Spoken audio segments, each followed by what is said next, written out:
Hello again, and sorry we had a few technical issues there, so we're just going to kick off again with the stream about influencer marketing. So without further ado, we are joined tonight by Emma Leckie from New Life Teeth and Jolene Kelly from Fetch Ireland. So thanks very much for joining us for what is our fifth stream of 2022. Jolene, can we start off? Can you introduce yourself and tell us a little bit about your role with Fetch Ireland and what Fetch Ireland does for your customers? Yeah, so I'm Jolene and I'm Head of Services at Fetch Ireland. Fetch is a service that connects brands and influencers. So what we've done with Fetch is we've built a community, a database of influencers. So we targeted influencers, or we reached out to them and asked them to join the Fetch platform. So what happens when they register is that they tell us about what social media platforms they're active on, how many followers they have on those platforms, what type of content they create, or what area they're interested in, fashion, food, makeup, things like that, that give us like a really good database of influencers to work with. They tell us where they're based and enter all their contact information. So we sort of have all of that information that you have to extract from influencers when you work with them at our fingertips immediately.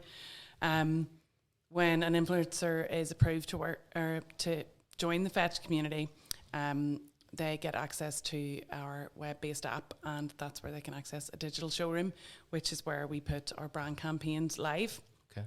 And then the influencers can see what brand campaigns are on offer. They can apply to be a part of them. They tell us what sort of content they'd like to create in exchange for the product or service. And then based on the brief from the brand, we'll match the influencers that we think will deliver the most for the brand. So we work with brands on gifting campaigns. Our influencers are micro-influencers, so they're anything from 4,000 or 5,000 followers up to 40,000. So there's no fee involved for the influencers with Fetch. Brands work with us to create a brief, and we put that brief out to our influencers and then ask them if they want to take part. So, Okay. yeah. Okay, and Emma, could you tell us a little bit then about your role with New Life Teeth? Yep, so I'm the social media marketing manager. It's a mouthful to say that. And Looks good on the business card. basically, yeah. I run all the social media accounts and basically anything to do with marketing for all the 4 branches we have. So Belfast, Edinburgh, Dublin, and we've just got a new one in Glasgow. And my main sort of job is scheduling posts and also creating the content. So working really, really close with the dentists to give them my idea of what I think people want to see. Working together to make videos, TikToks, Instagram, all that. And then also alongside of that, anything to do with PR or influencer campaigns, I'll be running that. And sometimes we do like an Invisalign open night, give an offer on Invisalign, and then we try and get people down. So I'll run anything to do with that as well. Okay. Outside of your work with New Life Teeth, then you do some work as an influencer as well. So can you tell us when that started, what was the reason behind you starting it, and how it's changed or evolved over the last few years? Yeah, well, I first got into it when I was just asked to be an ambassador for Bow Avenue. So that would have been when I was a wee bit smaller, only 2,000 followers. And that's really when I realised the whole side of influencer marketing and how fun it can be getting sent free things. And that was an incentive to just, I'm going to change my Instagram, make it better. And then it was really kicked off for me over lockdown. I was studying in Queen's my marketing masters. I sort of took that and took the knowledge I learned there to put it into my own Instagram. And obviously you have more time over lockdown. Everyone was online. So TikTok was massive. Instagram was massive. And that's just basically when I blew up and made lots and lots of content. Basically, that's how you're going to grow. So when you have more time to do it, great. Obviously now I have a little less time, but it's just about using the days you do have to sort of create batch content. I'm sure it takes some planning then, in terms of, now that you are, that you're working as well, trying to find the time to make sure that, the frequency and the quality is still there. Yeah, also weather permitting, because I like to shoot outside and we live in Northern Ireland, so it's a bit hard sometimes. But yeah, it's just about finding a day that you're free and just dedicating it to content. And I'm lucky that I have some friends that do it as well, so we'll make a day out of it and we'll all go and create content, and then you'll post it in weeks in advance, and people will be like, oh, were you there that weekend? And then you're like, no, that was actually weeks ago. Right. So it's just about pre-planning so it all. So it's scheduling tools and things you're using then to do all that? Okay, that's interesting. So Jolene, the relationship between RNN Communications and Fetch is a relatively new one. Can you tell us a little bit about why that was set up and what I suppose what was the problem that you thought Fetch was solving? Yeah, so in the past number of years, we've been doing more and more influencer campaigns for clients in RNN Communications, the PR wing of our business. And something like a gifting campaign or even managing like an ambassador partnership role, it's very time intensive. Particularly gifting campaigns where, you know, you have to do a lot of research into finding the right influencers. Say you need 20 influencers that are interested in a certain thing or followers over a certain amount. Between researching, then communicating individually with all these influencers, providing a brief, arranging fees where necessary, and then not to mention the actual picking, packing, sending things out, monitoring for content, and sometimes not really being sure of the results as well was the other thing. You know, a lot of the time it's a punt in the dark with gifting campaigns. You know that eyes have been on the product, but you don't know how many necessarily. Yeah. So for us, we were working with a client in the EU market, and they had a PR company in Belgium who had created Fetch. So we got into a discussion with them about what the service did, and it just appeared that we'd be able to find that it was going to be able to offer like a really efficient option. Yeah. You know, we're able to report, we're able to brief all the influencers at once, we're able to handpick the influencers who come to us who actively want to work with the brands. So there was a lot of wins in terms of what it would deliver for a brand, and as well as, you know, just having those associations and relationships with influencers that, you know, can build into bigger campaigns. Is it simple market dynamics, I suppose, to some degree, in that, you know, this new trend of influencer marketing appears and more people come to the party, and suddenly problems start arising in terms of structure and organization and reporting and solutions are required. So I was on the influencer marketing hub earlier, and they were saying, you know, the number of influencer related services and companies grew globally by 26% last year, and it's platforms like Fetch and you know, other platforms are available, are a response to that, surely, aren't they? That recognizing that brands, organizations that want to use influencer marketing have an issue with how they're going to internally manage all of that work, so need some help. So a platform that aggregates or gives them access to a community and takes a lot of the heavy lifting out of it is a consequence of I suppose the growing popularity of influencer marketing in the last few years. Yeah, absolutely. It's not like for somebody that works in a marketing role to then be told, by the way, you're going to manage influencer campaigns now. It's a whole different ballgame. Mm-hmm. It can take days of your week. Mm-hmm. Terrifies me, the thought. And hours. And also, you know, there's the fact that it started off and people were sort of dipping their toe in, and now people are like, I want to send out 50 packages to influencers that tick all these boxes. So yeah, these services have popped up to try and streamline that and make the whole thing more efficient and more of a pain killer, I suppose, for brands. Okay. I want to move on to sort of take a walk through the process of setting up and executing a successful influencer marketing campaign, from the research stage at the start to identifying who you want to work with, to what sort of campaigns you're going to run, to then obviously the reporting and the analytics and the end of it. So if we start with you again on Jolene, this one, there are, I mean, I know I learned a lot actually from the presentation yourself and Ricky Neal gave down at the Digital Marketing Conference in Newry there recently about the different kinds of influencer marketing campaigns that there are. You've talked a little bit about gifting campaigns, mm-hmm. but can you walk us through some of the others and give us a brief outline of what they are and what's involved? Yeah, absolutely. So I'll recap on gifting and sort of be able to tell you what the pros and cons are of some of these. Yeah. So gifting, there's no fee involved, say, to the influencer, but it doesn't mean that it's free. You know, you're also looking at the cost of your own product, the time to manage the campaign, and the other sort of potential downside of gifting is that you're not guaranteed the the results, like how many people saw it, how many link clicks there were, unless you're working with a service like Fetch, of course. Then we move on to things like sponsored posts. So that's like just straight up, here's a fee, here's a product, and here's what we would like you to do in exchange for that. Like Emma's totally familiar with all these things. So yeah, those are great, but again, there's a fee involved, and it really depends on the size of the influencer you're working with. Yep. Do you want to work with a lot of small influencers or one big one? Because the fees can vary pretty dramatically. Yep. And then we have things like partnerships and affiliate schemes. So that's where you work with an influencer, and there's a long-term relationship there where they get a percentage of sales.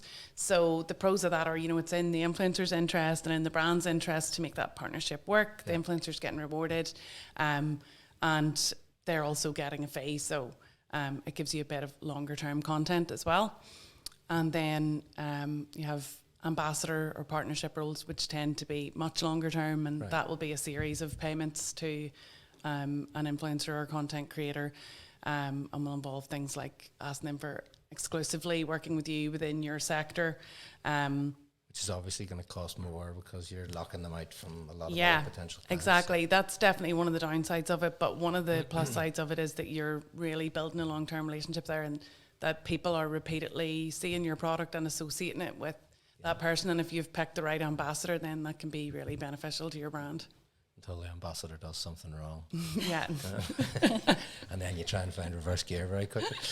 Emma, from the perspective of somebody then who's working as an influencer, what sort of information do you like to receive from the companies, the organisation, the brands that you work with before you would take on them as a client?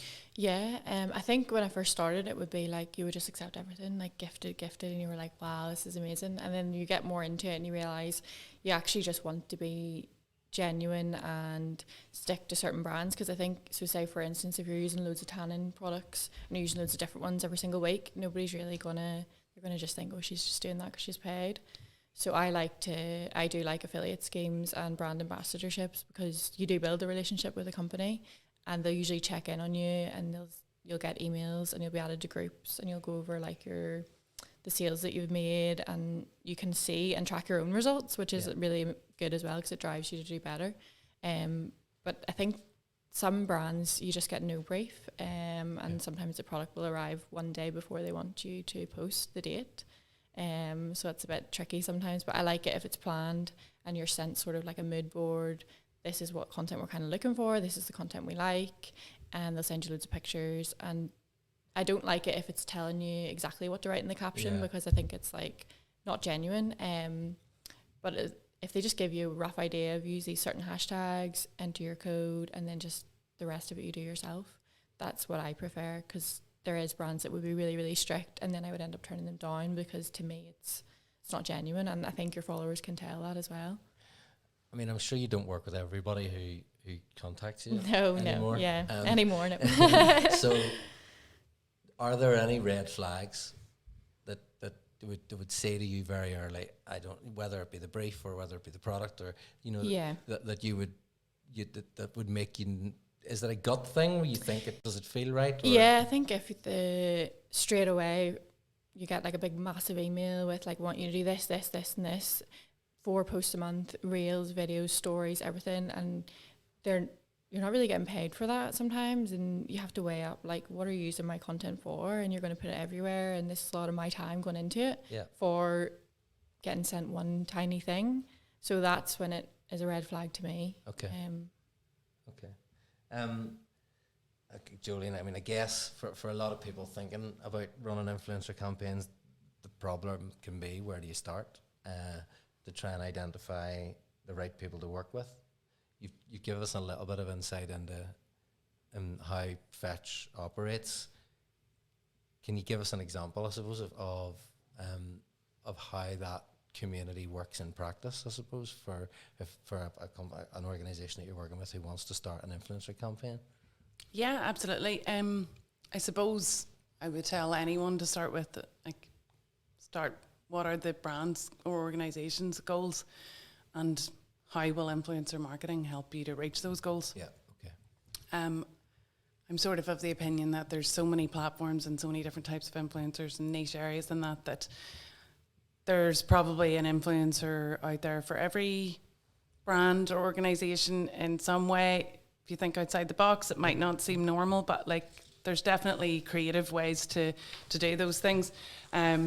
I think, establishing what the brand goals are, how influencer marketing will meet those, and then, finding the right people. And that is the tricky part, the researching stage. There are so many influencers across the north and south of Ireland. Like, sometimes you'll come across someone and be like, I can't believe I've never heard of this person before. Right. Like, tens of thousands or hundreds of thousands of followers, but it happens every day. And it's constantly growing, so it can be very difficult.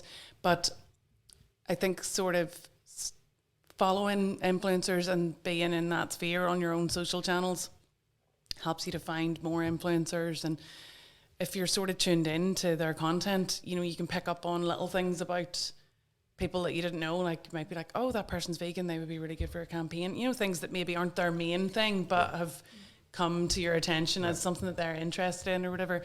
So the research part of it is massive. It's hard to just find people on Instagram, so a lot of like hashtagging and searching for Irish bloggers or NI bloggers will help you to maybe start to whittle things down.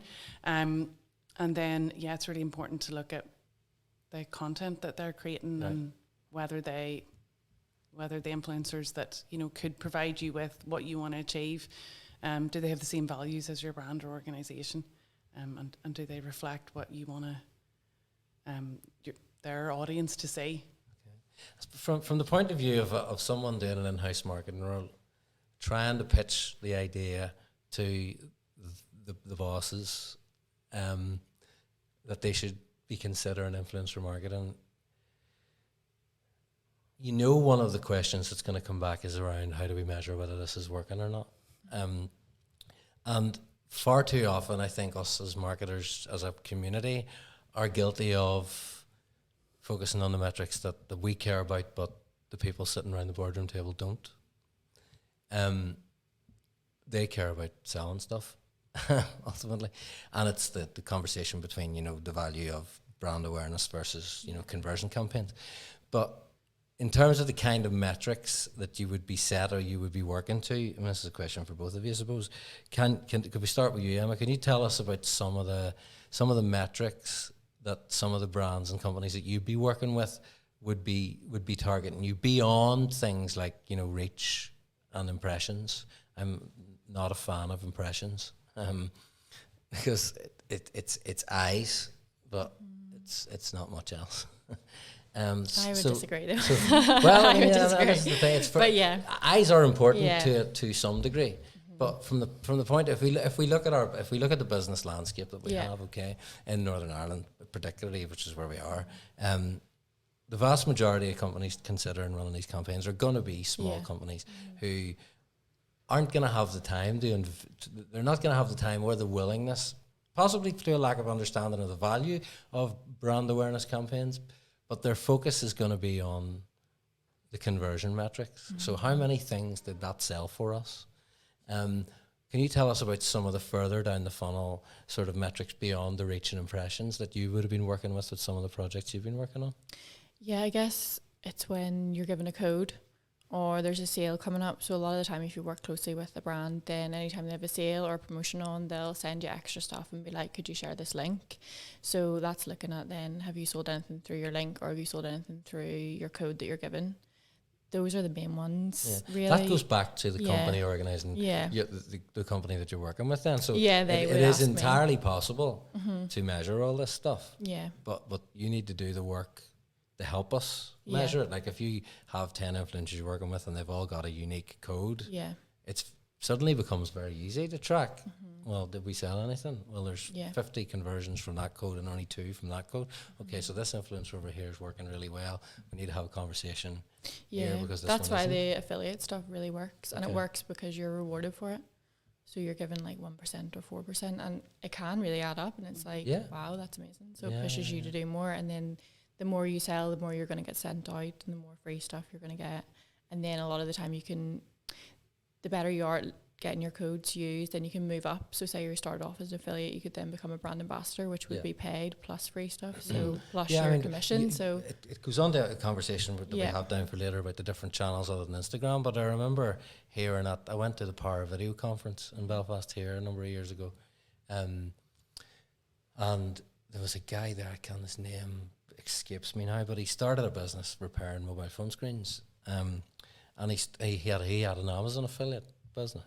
And I didn't realize until I went to that conference that when they insert the product links in the description below the video, that's their affiliate link, and they're getting it. I think it's something, the number on Amazon is really high. I can't remember exactly what it is, and I don't want to misquote it, but it's very high. And it's not just that product. If anybody clicks that link and buys anything on Amazon within the next 24 hours, you get a commission for it. So those affiliate schemes can be quite profitable. There's new apps now as well. Like there's one called Style Link, and it's sort of, you can just go on to say ASOS or Topshop and find the link, and then put it through that code, put it on your story, and then so it's any brand really, and you'll get a commission through that. Okay. So that's not working with a specific brand, but it's working through that Style Link app. Yeah, okay. So that really pushes influencers to do that, and then people are buying stuff from their link. Okay. Continuing on the metrics theme, Jolene, I suppose going back to the different types of campaigns, do the metrics differ, and if so, how, between the different types of campaigns, from the gifting campaigns to the sponsored posts to the brand partnerships? Yeah, sort of depends on what your goal, what are you trying to achieve? Like, obviously, like, you know, reach and impressions. If it's a brand awareness campaign, that's where it's at. Yeah. And like engagement as well. So with gifting campaigns, a lot of it is, you know, reach, engagement, impressions, use of hashtags and link taps, which is great. With the others, like Emma was talking about there, like with an affiliate campaign or whatever, it's, you know, people are clicking through from a certain influencer's page or using a code. So that's incredibly trackable. And with like brand partnerships or ambassador roles, you know, there's the volume of content that they're posting, which would be much more in one of those long-term roles as well as like click-throughs, links, stories, and the use of discount codes and the like of that. I would say that there is a place for all the different metrics, but it really depends, because, you know, we always sort of think of influencer marketing as it has to involve a product. Sometimes they're like information awareness campaigns, or, you know, trying to get people to, could be a metric like trying to get someone to sign up to a newsletter or just to register their interest in an event. So it depends on what your goals are, but I understand that solid numbers. I suppose it depends on the nature of the organisation doing it. You know, it's a small business with a one-person marketing team with, you know, 50 or 60 employees, and never done influencer marketing before, working with small budgets, very focused on probably an accountant running the company. You know, very focused on, you know, show me how much this stuff's going to sell. Yeah. Whereas if you're thinking about more of a public health thing, for example, I mean, things like COVID vaccinations, what you want there is for eyes on it. You want as many people as possible to see it. So it comes down to, again, probably the work you do internally. To try and figure out what use that horrible expression, what success looks like, before you set it up. So that then helps you go and figure out what influencers are going to be the best ones to work with for whatever your objective is. Yeah, how to go about it. Absolutely. That's definitely working back from what you're trying to achieve. Okay. And then is it people with big followings, or is it people that are like super into like a niche area that has got a really dedicated audience, you know, that really values their opinion? Yeah. Okay. Emma, can we talk a little bit about the New Life Teeth sponsorship of Miss Northern Ireland? Can you tell us how that partnership came about, and why you felt it was a good fit, and what sort of work you're doing with the contestants? Yeah, so that was just basically, I'd been in the company about a month, and Miss Northern Ireland reached out to one of our dentists, because basically my boss likes to have all the dentists on social media, so it's sort of something that makes us stand out from other dental practices. So they knew that we were... I'm trying to imagine my dentist Yeah. on social media. It's great. So that was great that they reached out to us, and I think they realised that we're like a young and fun brand, as well as we've got obviously all different demographics, but they knew that we understood social media, and together that we would really make the most of the sponsorship. And I think we thought it through and thought getting content can be quite hard of patience. Not everyone wants to be on camera, and that's what we need and want. So we thought this is going to be great. We got access to 24 girls, so basically all these girls are potential influencers, or some of them are already influencers. So it's sort of thinking about the longer picture, like who are these people going to be maybe a year down the line. So getting them in and then really working with them to spread the word about coming in. And they might just be, because obviously word of mouth is massive. Yeah.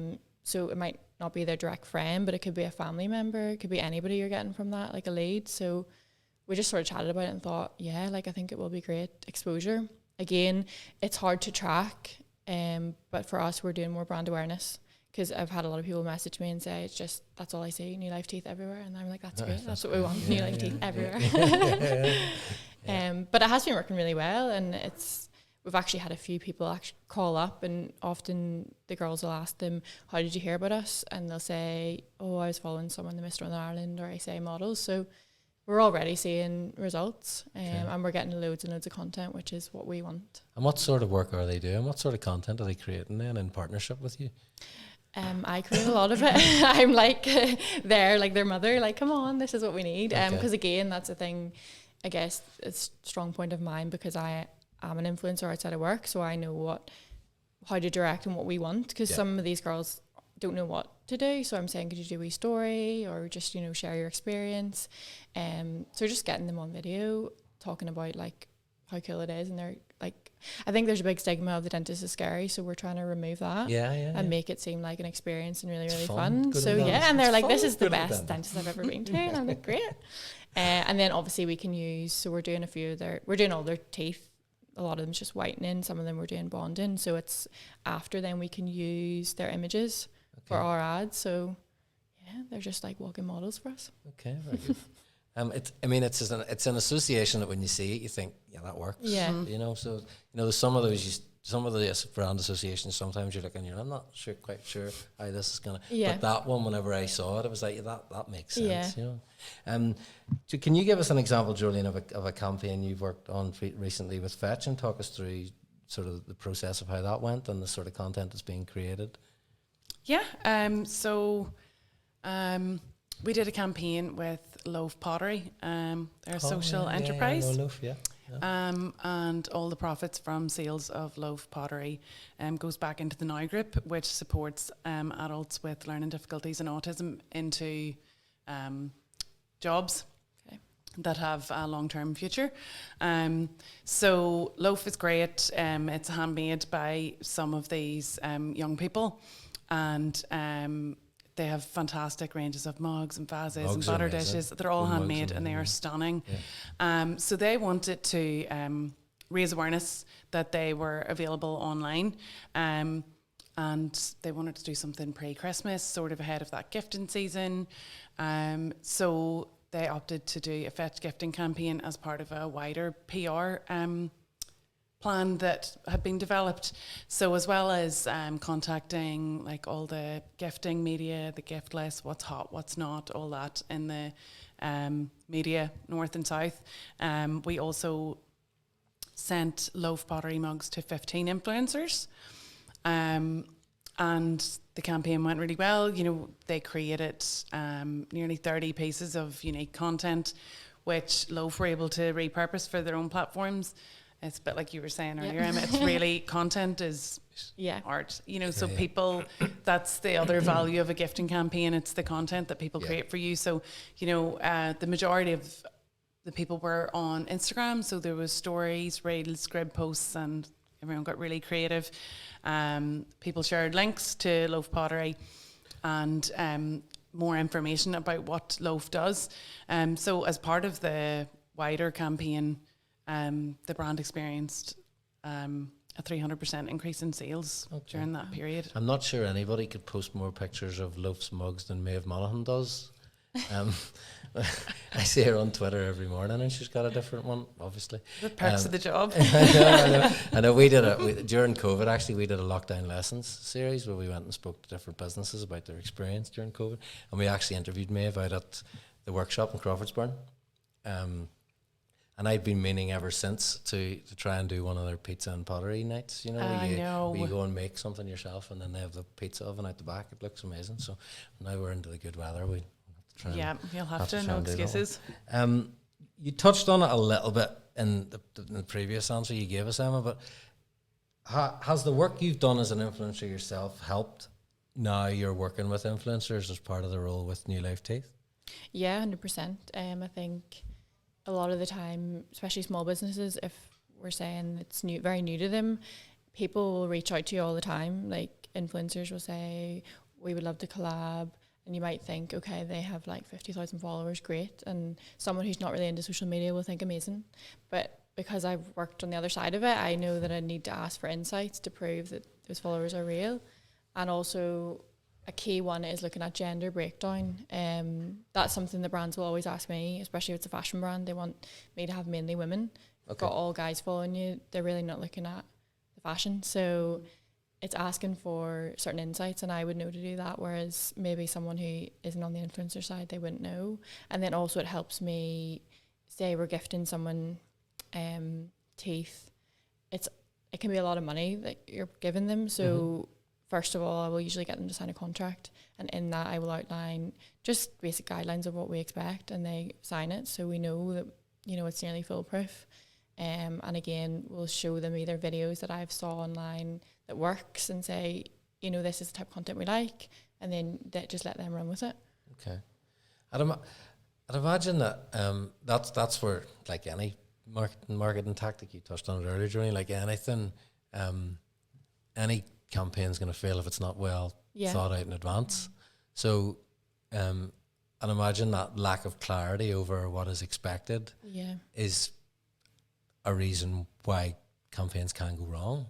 And it's not just the responsibility of the influencer to make the campaign works. It's a two-way street. I think if the less the company give as well, the influencer is just going to think, oh well, like great, I've got that for free, see you later, and they're not going to do anything. So whereas if you sort of set them guidelines and you've built a relationship with them, like that's also really key. Like I've ended up making a lot of friends through this coming in, and then they want to produce good work because they know that they owe you that. So that's nice as well. It's like building a relationship, having a chat with them, and then just setting it out from the get-go. Do those conversations at the start include, or is this just me being too old and cynical about it, how are you going to deal with any potential negative comments or anything that might come up? Or do you just deal with it? Do you just react to that as it happens and decide how to respond to those? Yeah, I mean, I would always just be like, well, I'll be here if you have any questions or anything that needs to be dealt with. But I like to think that I pick great influencers. So, and very on brand. Obviously that can be an issue if you're picking someone that isn't coming across genuine, and then you are going to get a lot of hate. But thankfully, touch wood, I haven't had any of that. And coming from the PR and comms background, I suppose crisis management is part of your DNA, Jolene. Because it's very often people don't think they need any PR support until they need some PR support. Is that something that is part of the conversations that you have with influencers as part of Fetch, trying to imagine what could potentially go wrong here and how do we deal with it if it does? Yeah, it is something. It's actually something that brands ask us about a lot whenever we're starting to talk about campaigns. But I suppose there is a bit of a difference with Fetch as well, in that the influencers who are working on the campaigns have actively chosen to do that campaign. Okay, I suppose. And also they received their brief, they received their product, and they've all been just super keen to get the opportunity to create content, because they don't all have massive followings. They might have really good engagement and things like that. So we haven't experienced anything like that, but it is something that comes up, and it is something that we're like, we'll deal with it when it happens, if it happens. But also, I think that sounds like it's very rare then. Yeah, I think that if you're doing a gifting campaign and you're just sending products out, like you said, people can choose, like Emma, not to bother doing it, or, you know, maybe they won't like it, but they can give like, you know, just this isn't for me. You do see influencers every so often saying, you know what, this product just isn't for me, but it could be good for someone else, which is a very diplomatic way of like not bringing a brand down and doing your job, I suppose. You know, it also reassures you about the authenticity, I think, to a certain extent, because if you love everything, it sort of devalues your... Well, yeah, I mean, my instinctive reaction to that would be a positive one, to be honest, that you know you're... This might not be the right opportunity. There might be another one in the future, but you know, this sounds like the kind of person you want to deal with. If they're being open and they're not just going to take whatever's on offer, whether it's money or whether it's product, or and not be committed to it. They're thinking about their own. You mentioned it earlier about, you know, it all has to be on brand for you, and it has to look right for what your followers expect to see from you and what you're comfortable doing. Yeah. And I think that's why more brands then, when you start to do that, reach out to you, because they can tell you're not just posting every single day the most random things. You're posting a select thing that suits your style, and then they're like, right, I want to work with that person. Okay. And she makes really good content. Okay. Most influencer campaigns and conversations seem to focus on Instagram, and there may be some people watching whose customers aren't on Instagram. So I was looking at again on the influencer market and how some numbers from last year about the channels used by influencers, and Instagram is the largest. I mean, it's at 79% of people running influencer campaigns ran them on Instagram, and that was up from 68% in the previous year. YouTube was up from 33% to 44%, and even Facebook was up from 43% to 50%. So it seems to be gathering pace across all the platforms. Are there any others that you've worked on other than Instagram, or is Instagram your... Yeah, so we're working with 2 really big TikTokers. Okay. So that's nearly taken over Instagram. And you can actually get more... It's all video content, so it's just amazing. It's like even more genuine. And I think their followers are really invested in them as a person. Okay. But yeah. Yeah, the TikTok numbers stayed fairly steady. I think it was 48 and 49%, but it's still very good numbers. What about you, Jolene? Would you be running campaigns with clients on platforms other than Instagram? Yeah, so in our Fetch community, we have people that are also YouTubers, TikTokers, Instagram, and they'll generally, when they're saying what they'll create in exchange for a product or service, they'll go with whatever platform they think is best for it, or whichever one will give the most exposure. A lot of it is on Instagram, though. And Emma and I were sort of chatting about this earlier, just that Instagram lends itself really well to certain things. And I think particularly if brands are asking influencers to communicate like some key messages, that Instagram sort of gives them the opportunity to have that conversation sometimes and like put all that information without it seeming like a script or something. Yes. And perhaps that personal recommendation, you know, the talking to stories or whatever has a feel of that maybe people relate to quite well as well. Actually. I mean, I think if you look, going back to what we said about the top themes, you know, lifestyle, beauty, music, you can see YouTube. Music and photography, you could see, you know, YouTube would certainly have quite a lot of uses there, I would have thought, particularly on the, you know, there's a lot, I mean, where I'm watching YouTube videos about cameras and lights and stuff most weeks, you know, and you see somebody whose channel you follow who you know you like the stuff they produce. If they're saying buy this camera, guess what you're going to do? You're gonna buy this camera. So as you goes back to even for a dinosaur like me, there's probably an influencer that could work for me. So you could see it with the category choices that Instagram is the obvious one for most of the top ones. I think even recently, though, some people are using LinkedIn, like becoming really, LinkedIn really, really that big. Yeah, that's the new way. Yeah, I mean, people. That sounds horrible. People are just really creative. Like, you know, there was a time when people were like, how would you make TikTok work for whatever? But people make it work and they do it really well. And like, I suppose, like, influencer is a word, but content creator is what the majority Yes, of yeah, these people absolutely. are, and they're doing a great job at it, and that's why it, has that influence And it on goes, people. I think it Reaches surely them. that goes back to both of the points you made earlier, that, again, to use another horrible cliche expression, the content is the king. So Yeah. if you've got rubbish content, it doesn't matter how good the product is, it's going to crash and burn. It comes down to the creativity and the way you understand how your audience wants to engage with that content, doesn't it? Yeah. So whether you're classing yourself as an influencer or not, if you're a great content creator and you're getting lots of engagement, you're influencing people. Yeah. You might not be influencing millions of people, but whatever your audience is, Yeah. you're exerting a sphere of influence over them, if you like. So it's focusing on that creative element and not from a brand's perspective, it's surely about not abdicating responsibility for that creative thing to the influencer, and having an input so that there's clarity about exactly what we have in the video business. The best projects that we work on are the ones that have a good level of balance between our creative input and the client's commitment to wanting to produce something really good.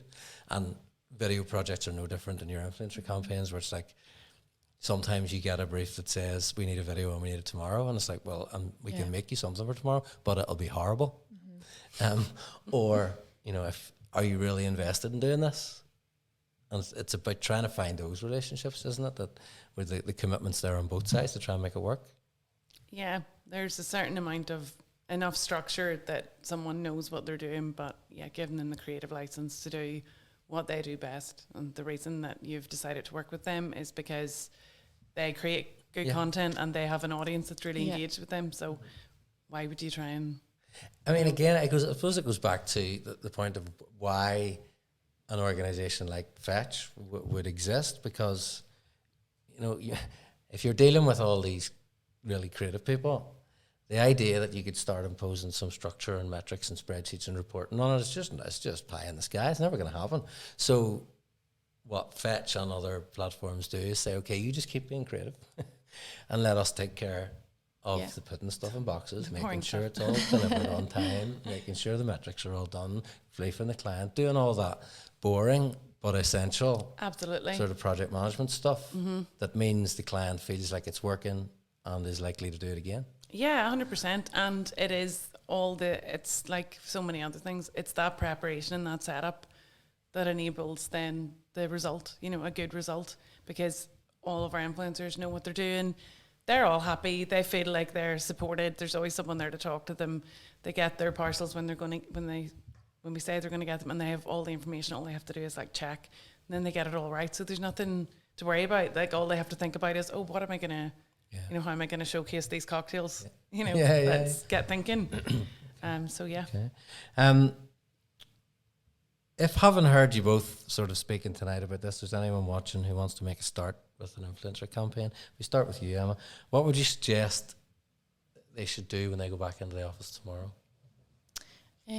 For me, obviously, look up statistics, because that's what certain people want to hear. I would also look up what your competitors are doing, and if they're using influencers, or someone who maybe is a lot bigger than you but in the same niche as your company, try and find what influencers they're using and any background and results that you think they're getting from it, to show evidence of what you're saying.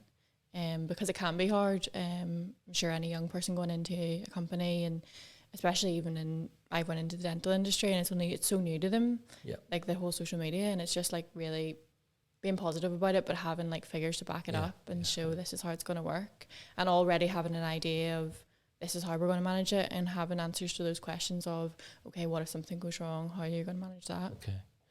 Did you have much convincing to do in New Knife? I mean, I'd imagine, I'm going to get you in trouble here, but I'd imagine it. I suppose the question I'm asking is, surely their willingness to embrace it will depend on the culture of the organisation that you're in, and its propensity to take risks and try something new every now and again. Yeah. And there will be some organisations who just won't entertain the idea. Yeah.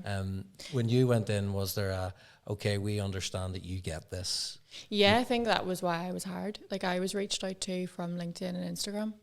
for my job. So it was like they knew that, I think maybe they were looking around to see what other people were doing. They knew that they needed someone a wee bit younger in who really understands it. Okay. So it wasn't hard in that sense, but then it's like when you do come in, getting everybody used to the fact of using influencers, there's going to be influencers coming in, this is like the way it's going to run, especially because we're really busy as it is. So people who are really have never seen that world before, they don't understand it. But now that I'm like 7 months in, it's like everyone's seeing the benefit of it, and the dentists know the benefit of it. Is it about trying to find a few early sort of quick wins that give any doubters the sort of sign that, okay, there might be something here? Yeah, just trying to really sell it and showing that look, that influencer came in and our engagement like shot up. Everyone was on the stories wanting to see, you know, people are interested and people are nosy, they want to see their lives. Wow, she's going in, what's she going to get done? So, and it's just about selling it to the company and being excited about it. And then again, it does depend on the company, just they'll let you run with it, maybe a wee trial and error. Okay, from your perspective, Jolene, I mean, other than ring Jolene, what would you suggest somebody does when they go into the office tomorrow? I agree with everything that Emma said. Absolutely. I think that following influencers, just to see how influencers can work with all different variety of brands, can just inspire you as to the ways that it can be applied to different organizations. So I think that's important.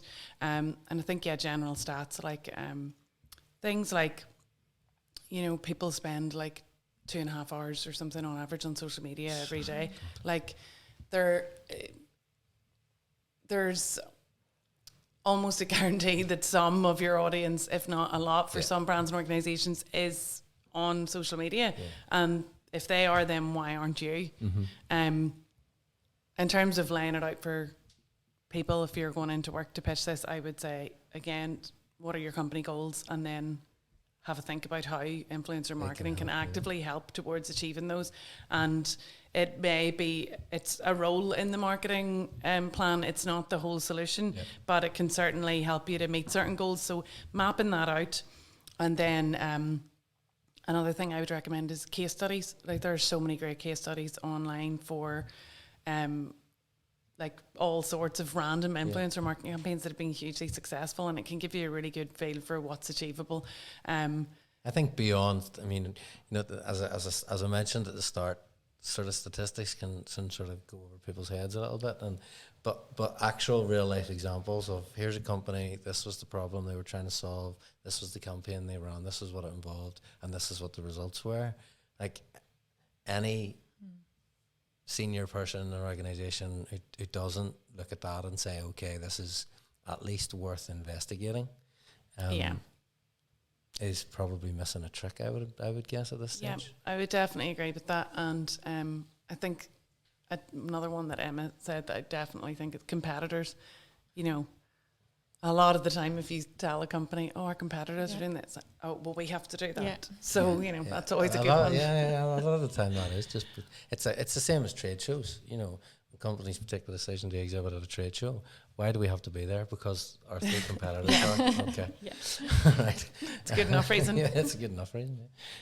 People who run trade shows think it's a very good reason. And finally then, for both of you, what would you say are the biggest reasons why people should give influencer marketing a try? Jolene, if you want to go first this time.